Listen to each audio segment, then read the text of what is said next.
Alright, Mike here with Reprint, and today's video we've got to change out, we actually had to change out quite a few of these choke valves on a Mimaki CJV150. These are the same valves that are in the, most of the Mimakis, so figured I'd make a little video on it. The one in question right now, you should be able to push on these freely and having flow, but these go bad commonly. That one we can tell is stuck.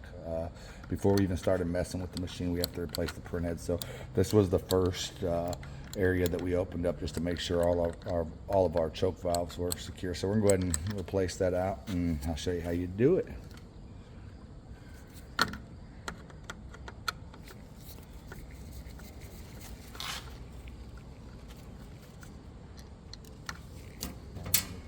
Remove that screw, remove this bottom screw. These quick disconnect lines are pretty awesome on the Mimakis. I wish Roland would incorporate a quick disconnect system. Makes the job a breeze. So now you can go ahead and pull that out of there. Be careful for that wire not to get pinched off. He's going to carefully unconnect the connector. Alright, we've got that one removed. We've got our replacement on hand, ready to go. It's the beauty of having so many machines. We was able to pull it off of an old parts machine.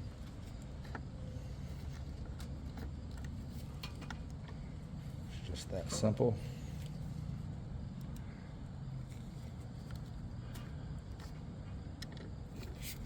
I'm going to replace both of the screws.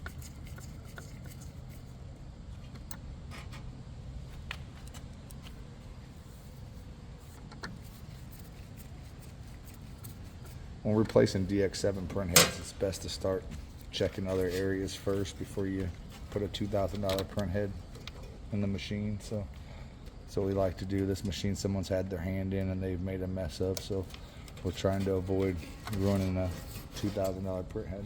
So there we have it. Now we're going to connect the line. Bam. Quick and easy job.